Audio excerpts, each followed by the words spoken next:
इंतखाबात में मुबैना धांधली पर कमिश्नर रावलपिंडी लियाकत चट्ठा इस्तीफा।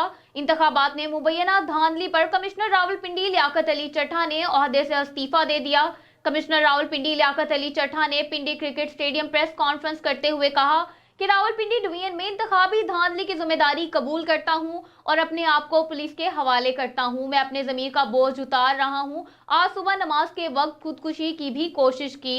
लियाकत अली चट्ठा ने कहा है कि हमने हमारे बारे में हुए उम्मीदवारों को 50-50 हज़ार की लीड में तब्दील किया। 70-70 हज़ार की लीड से जीतने वालों को हमने हरवा दिया।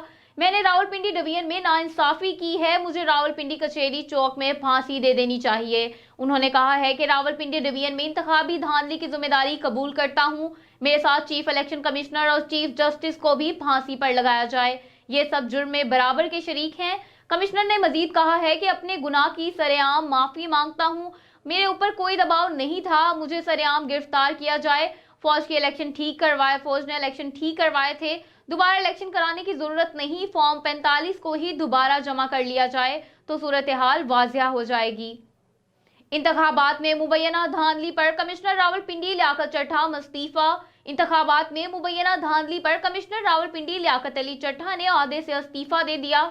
कमिश्नर रावलपिंडी लियाकत अली चट्ठा ने पिंडी क्रिकेट स्टेडियम प्रेस कॉन्फ्रेंस करते हुए कहा कि रावलपिंडी डिवीजन में इंतखाबी धांधली की जिम्मेदारी कबूल करता हूं और अपने आप को पुलिस के हवाले करता हूं। मैं अपने ज़मीर का बोझ उतार रहा हूं। आज सुबह नमाज के वक्त खुदकुशी की भी कोशिश की।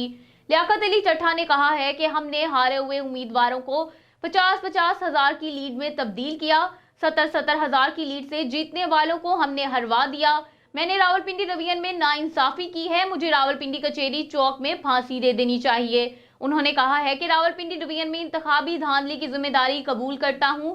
मेरे साथ चीफ इलेक्शन कमिश्नर और चीफ जस्टिस को भी फांसी पर लगाया जाए। ये सब जुर्म में बराबर के शरीक हैं। कमिश्नर ने मजीद कहा है कि अपने गुनाह की सरेआम माफी मांगता हूं। मेरे ऊपर कोई दबाव नहीं था।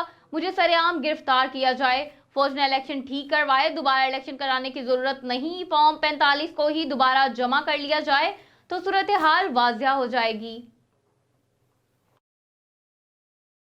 सोशल मीडिया का और ओवरसीज पाकिस्तानी इतना प्रेशर था कि मैंने आज सुबह की नमाज के बाद एक दफा मैंने खुदकुशी करने की कोशिश की है, लेकिन फिर मैंने सोचा कि मैंने क्यों ना ये सारी चीजें अवाम के पास रखूं। मैं खुद क्यों हराम की मौत मरूं और मैं ये सारी चीजें अवाम के सामने क्यों ना रखूं। मैं इस क्रम में से गुजर रहा हूं। मेरी तमाम ब्यूरोक्रेसी से गुजारिश है कि आपने इन सियासी लोगों के लिए जो मुख्तलिफ शेरवानियां सवा के मिनिस्टर बनने को फिर रहे हैं, इनके लिए कोई गलत काम न करें।